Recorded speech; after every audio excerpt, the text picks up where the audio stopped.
Interquel of the Captive's Diary, episode 39, season finale, written by Precious Chinwe, Obialor-Ukazim.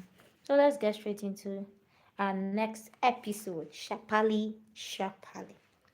Alright, so by the next week, things began to happen that hadn't happened in a long time. Not because Nemika forced them, but because the volunteers he met with after the altar call had gone back to their hostels with fire in their bones, and work began immediately. Ruth started the prayer watches the very next morning. By 5:30 a.m., a small group was already gathered in the chapel with Bibles open, voices low but fervent. At first, it was 5 people, including Unemeka, then 7, then they increased to 10. They didn't pray long, but they prayed consistently. Consistency began to shift the atmosphere. The brother himself as Daniel didn't also wait anymore.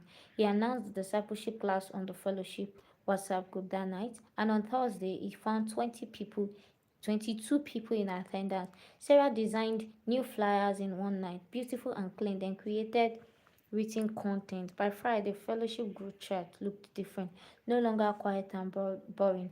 It was filled with purpose. Kule, on his own part, drew up a logistic plan for the next outreach and sent it to Unemeka without being asked. It was simple, clear, and executable.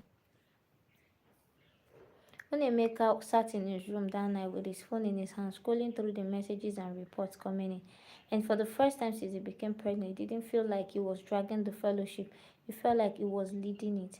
What Emeka didn't know, at least not immediately, was that while the fellowship was gaining momentum, something else was happening quietly.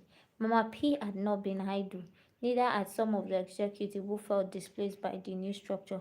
Mama P and two other executives had walked into the chapel office where the governing body usually met. Their faces were calm, their tone respectful, but their agenda was sharp. They went to report on Emeka. Not for sin, not for immorality, not for false doctrine. They said, he is selecting new members and replacing us. He's sidelining long-serving executive. He's trying to dethrone people and take over the fellowship completely. They painted the story as if Emeka had come with ambition rather than obedience, but the governing body did not panic. They listened. They asked questions, and when Mama P and others finished speaking, the room went quiet. One of the elders adjusted his glasses and said calmly, "We ourselves have been watching and monitoring the fellowship and the activities." Another man added, "We've seen the attendance, the new structure, prayer, and follow-up improve. And so, if he is sidelining long-serving executive, it simply means those executives have not been doing their jobs well." Then the chairman said something final. "We will not interfere with the leadership that is producing fruit." No warning was issued to Unemeka, no query was sent, and no correction was made. Mama P and her co-reporter left the office unheard, and the silence from the governing body spoke louder than any rebuke. 2 weeks later, the fellowship organized its first outreach under the new structure. It was nothing grand, just a campus to campus visitation, an open air prayer in front of one of the female hostels. The outreach that day was supposed to be simple: no banners, no guest minister, and no special announcement. Just the fellowship, some tracts, a megaphone, and obedient heart. When Emeka arrived early and they had gathered near the female hostel, Ruth leading prayers quietly, Daniel briefing the team how to share the gospel simply, Sarah arranging the little stand they will use and taking pictures for documentation. Then Mama P and two of our loyalists arrived. They stood at the edge, watching and not joining, not leaving, just observing. One of our loyalists leaned over to another and whispered something, and they laughed softly. When Emeka saw it, he didn't react. He walked over calmly. "Good evening, Mama P. You're welcome," he said respectfully. She smiled thinly. "Thank you," she replied. "We're just resting," she added with a smile, and he nodded. "Feel free to join when you're done resting. We need hands." He told her, but she didn't answer. She just smiled. They stayed where they were, and again, Unemeka realized something with clarity. He didn't need their approval anymore. He had a team with the kind of momentum he needed. He was speaking to a few volunteers when a black SUV rolled slowly to a stop at the edge of the female hostel where they were gathered. There was no siren, no noise, just presence, and all eyes turned that direction. The door opened, and when the man stepped out, a few people gasped, "Is that Apostle Uchenna?" Another person shouted, it was Uchenna. Phones came out sudden immediately and cameras were set on.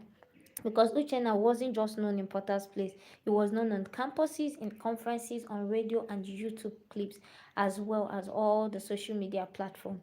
A man God had used mightily in healing, deliverance, and marriage restoration, and now is standing in front of a campus hostel in jeans and a simple shirt, smiling like he had just come to visit a friend. When Emeka turned and froze, Uncle, he said, stunned, and the grinning Uchenna opened his arm and pulled him into it. Uncle, you didn't tell me you were coming. When Emeka said, laughing in disbelief, and Uchenna winked. If I told you, then it wouldn't be a surprise anymore, Uchenna said with a grin. I came into town and the spirit said, go and see your president. He added, and Unemeka laughed, real laughed. People were already gathering, not because they planned to come for the outreach, not because Unemeka announced Uchenna, but because some presence attract attention, and Uchena's presence had attracted the crowd. Wow. Everybody is going to know Unemeka now. Like, so, wow. Some presence attract attention. This is just God in his own way. And truly, there are some people, they don't need to shout. If they just stand, they draw people. That is what we call grace. Anyway, God bless you and thank you for watching to this episode. See you in the next episode. Bye bye.